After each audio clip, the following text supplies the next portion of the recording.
বাঁশকুড়ুল দিয়ে শুকরের মাংস। তো বাঁশকুড়ুলটা কেটে নিলাম, শুকরের মাংস ঢেলে দিলাম। তো এই পেঁয়াজ কেটে লেছি আর মশলা টশলা সব দিয়ে লেছি, জিরা ধনিয়া গুঁড়া, আদা রসুন, পেঁয়াজ, তারপর লঙ্কা গুঁড়া, গরম জল দিয়ে মাংসটা ভালো করে দিয়ে লেছি। দিয়ে আসিয়া এই তোমার বাঁশকুড়ুলটা একটু ভালো করে সিদ্ধ করে নিয়েছি। তারপরে সব মশলা টশলা দিয়ে মিক্স করে নিয়েছি। ভিডিও ভালো লাগলে অবশ্যই একটা কমেন্ট করবে, আর চেষ্টা করতেছি ভালো ভালো ভিডিও দেওয়ার লেখা। তো প্লিজ সাপোর্ট করো। আমি ওখান থেকে ডেইলি একটা নতুন নতুন রেসিপি দেওয়ার চেষ্টা করুন। তো তার জন্য আমরা দেওয়া শুকরের মাংস রাঁধতেছি, আলু দিচ্ছি তিনটা। তো তোমার দাদা জাল খানা, তো জালের লেগে একটা কাঁচা লঙ্কা আস্তে আস্তে দিয়েছে আমার লেগে।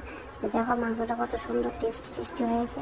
তারপরে আমি একটু ঝোল দিয়ে দিলাম, এমন খেতে পারো, এমন খাওয়া যাবো, কিন্তু তোমার দাদা একটু ঝোল খেতে পারলো মাত্র তোমার দাদার লেগে।